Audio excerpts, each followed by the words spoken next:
So today the church gives us this word that speaks about mercy, forgiveness. And in today's gospel, we have Peter who asks Jesus, Lord, how many times should I forgive my brother? 7 times? And this is already interesting to observe because Peter was a Jew. And you know, the Jewish people, they know the biblical significance of the number 7, which is perfection. So Peter, in a way, he's being smart, we could say. Lord, should I forgive only 7 times? So he's already using the number 7 there. And then Christ, he comes and he elevates this, which in a way is human, into another level that is humanly possible, 77 times.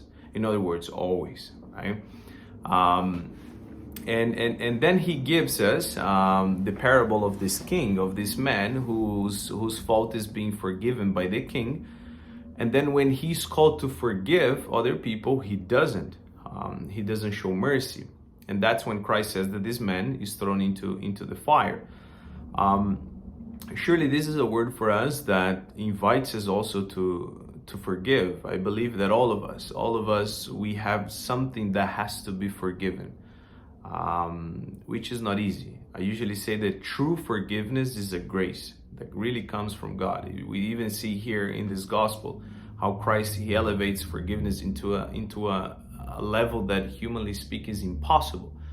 I remember once a priest, before marrying people, you know, when you sit down with people so they can get married, he would always ask the couple, are you willing to forgive each other always? And if they said no, he wouldn't marry them. It's quite interesting. And the question is very deep though, because the priest here, he would ask, are you willing to forgive each other always? He's not asking them if they will forgive for sure each other always. No, he's asking, are you willing to forgive each other always? Always. Because if we are willing, then God can work with us. That's why forgiveness, I believe that the first step of forgiveness is to want to forgive, together with the fact that we know that we have been forgiven. So, in other words, for me, in order to forgive the others, in order for me to be merciful with the others, first of all, I have to see and I have to acknowledge that God has been forgiving with me, that God has been merciful with me, that I also am at fault, that I don't deserve forgiveness. So that's one of the first steps, of course. And then together with that, we also like to forgive others. And having those together, we can ask God, Lord, help me to forgive. And it's true, you know, as a priest, I see many people who struggle with that, couples who are in crisis because they simply can't forgive each other, or families that siblings that they don't speak to each other for years because they cannot forgive each other. So, and then we see that really forgiveness is something that it goes beyond us, because also we can have a spirit that is very self-entitlement, you know, like I deserve everything. So if I deserve everything, so I shouldn't give anything to anyone, which is a little bit the image of our society nowadays, right? We have this entitlement. People are very entitled. So I deserve everything. So, you know, if you and I, if we see really, truly who we are, if we really have our sins in our hands, if we really have experienced that God has been merciful to us, then today we can start, let's say, by asking the Lord to give us the grace to forgive. And forgiveness is very liberating. I see people, when they forgive each other, it's just something unbelievable. Even the couples, when they have a certain crisis, and God has given me this grace to see people forgiving each other really, truly.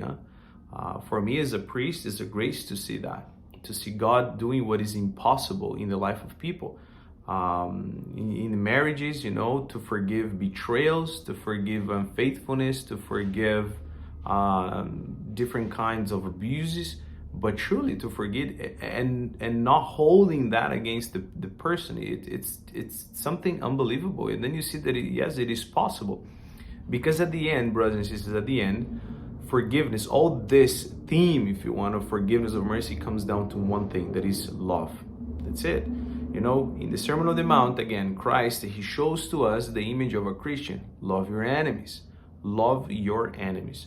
So, if it is true that I can love my enemy today, the least I can do is to forgive him. The least, right?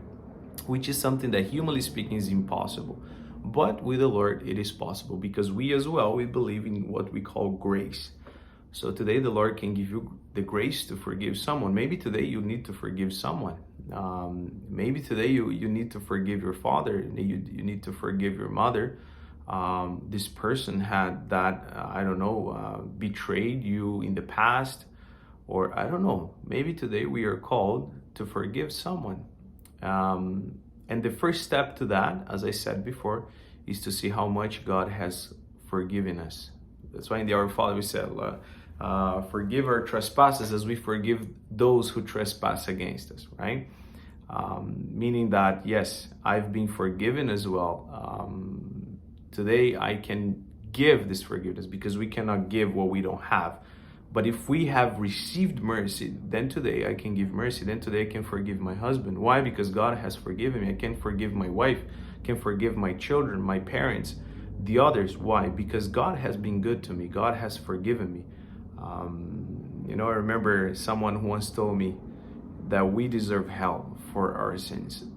But God, because he's so infinitely mercy with us, he hasn't given that to us.